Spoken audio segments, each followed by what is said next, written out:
I think we can all agree that council tax is deeply regressive. So with our reform, 76% of the country would enjoy a tax cut, and stamp duty would go. We would see an average saving of £556. I think that would be a real boon for the economy.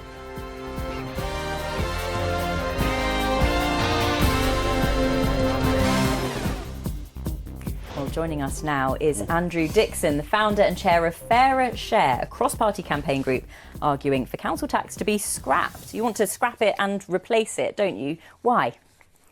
Well, I think council tax, unfortunately, morphed out of the poll tax riots of the early 90s, and since then I think it's become increasingly regressive.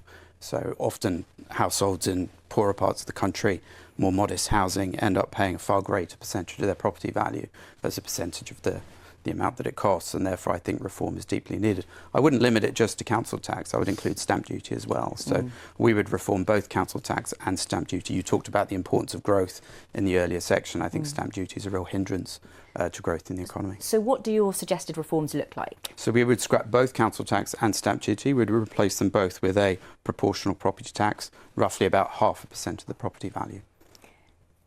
Now, parts of the South East are likely to have to pay more as a result of this because of the high property prices. How do you think that's going to go down?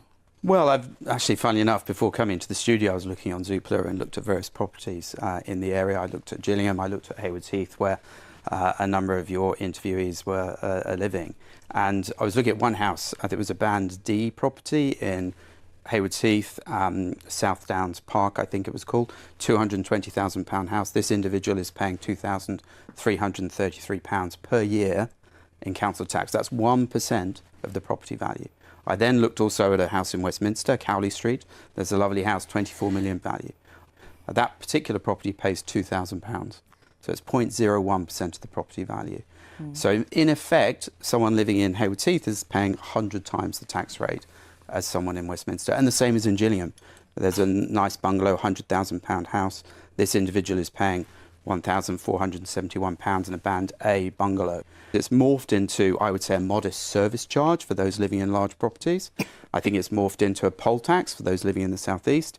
And I actually think it's a wealth tax for those in the regions, particularly in the north, northeast and northwest of England. OK, so what do you think then, Craig? Do you think we should scrap council tax, replace the system? If it was easy to do, I think we'd have done it, because we've been through the poll tax. Think about the poll tax. I mean, in many ways, it had some fairly good features. I don't think it was good for the lower paid, but the fact is, if you go to a restaurant or you have your BBC licence, you pay the same for the service you receive. So conceptually, it sounded quite fair. I'm getting my rubbish collected, I'm using the library, I'm paying into the pot for adult social care, all those good things. And so would you like to see the poll tax Well, I think reintroduced? it was much maligned, but I think it had some fair features, because we don't pay more just because you're wealthy. Didn't go very well for your No, it didn't go well. No, it didn't go well. But it didn't go well at all. But what I think is being proposed, and what we've currently got, is a wealth tax already. Because if you live in a bigger pile, you pay more money for it. If you live in a small one, you pay less. What Andrew, I think, wants to do is to amplify that difference, so that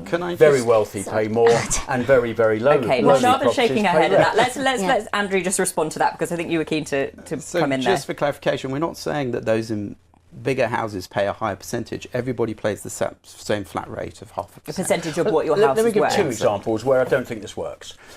You've got a lot of elderly people are left in the bigger house in Tunbridge Wells when everyone's left home, but they and could all the sell rest of that it. house, and if you've reformed stamp duty as well, then but they don't, because of stamp duty. So I agree entirely what Andrew's saying about stamp duty. But for some reasons, they're stuck in that house. They want to stay there. They've got the family memories and all the rest of it. Maybe they shouldn't be. Maybe they should sell it. Andrew, let's bring you back in here, because I know you're keen to comment on what you've heard. Yeah, I think let's be a bit more positive. I think actually there are some unifying factors on the bench here. I think we all agree council tax and stamp duty need fundamental reform.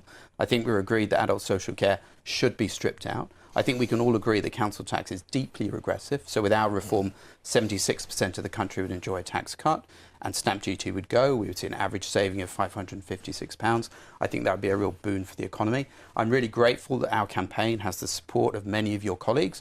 So obviously Jonathan Brash in Hartlepool in Labour, Lee Anderson, obviously within the Reform UK, and Kelvin Hollinrake within the Tories. So I do think there's cross-party support for Is reform. it too politically difficult? I mean, Craig McKinley's talking about the poll tax. I'd say with 30 years, Can I just- we changed back to where we were bad 30 idea years later, ago. Craig, do you mind if I just Yeah, answer let's the let question? Andrew Do you mind finish. if I We've just had answer We the haven't Labour got question? long. Let's let coalition, Craig. and Let nothing's Andrew changed. finish. Do you mind Andrew if I- had the consensus. Yeah, of course. Go on. I do feel that this country is facing immense challenges. We've got through the great financial crisis, we've got through Brexit, the pros and cons of that, and obviously we had to deal with COVID. Now is the time for bold policy, and I call upon the Chancellor, and I would recommend you and your colleagues to lobby her and put pressure on her to do a deep right. review of our property taxes. We are out of time, so I'm afraid this lively panel is going to have to leave it there. But thank you very much, all of you, for your thoughts.